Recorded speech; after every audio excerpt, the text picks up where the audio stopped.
Okay, here's a little rat rod mini bike video. Well, this is going to be the first part of it. As you can see by that motor, we use like a K&N type filter, and they flow a lot of air. We were watching one of the races out at Riverhead Raceway, and the first and second guy were right on top of each other. I felt the second guy was actually a little faster, but he couldn't get around him. He came around turn 4, and his air filter came off, and he slowly fell back. He got to the point where there was a distance in maybe 25 go-karts in length because his air filter came off. Now, I don't know if that's because the air filter made it a little richer, or the fact that, like I explained to my son, you take the air filter off, now the air isn't hitting the filter and getting pushed in. The air filter is coming across the carburetor and actually trying to pull the air out. So you're fighting it. But nevertheless, when we had this other 5-horse motor on the go-kart, we had put the K&N type filter on it and the header, and there was a big difference in power. When I started driving it on here, it felt nice. Then I put this on, okay, because nothing else fit. There's no element in it, but still,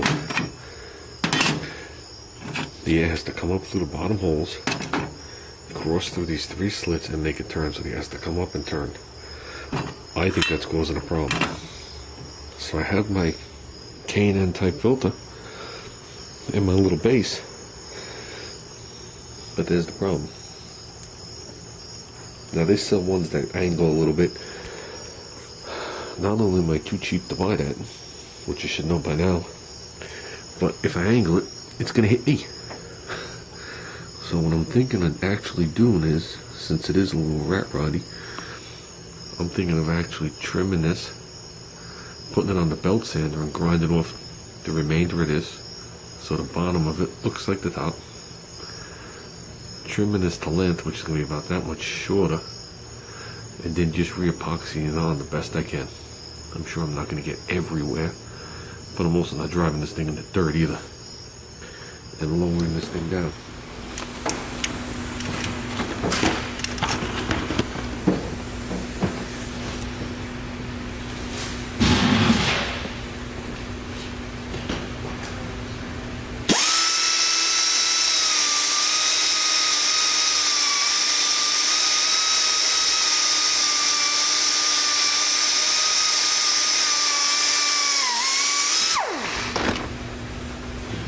Almost straight.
Okay, I cut the air cleaner and re-epoxied it.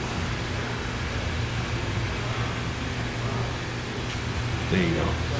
I couldn't film it, too many people around, but that's all I did. I pulled out.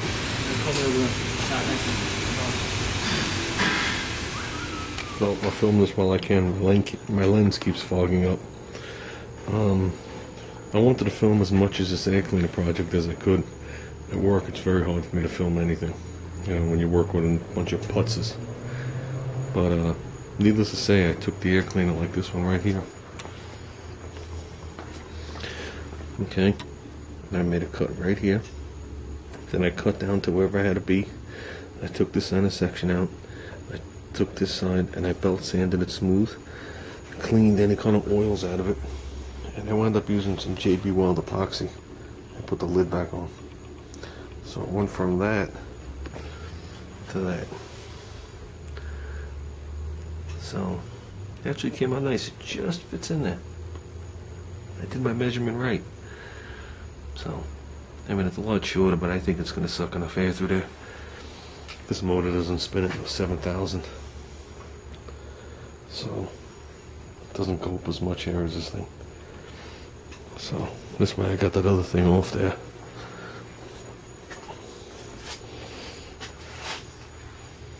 So, I think that's pretty cool. Looks better than the other thing.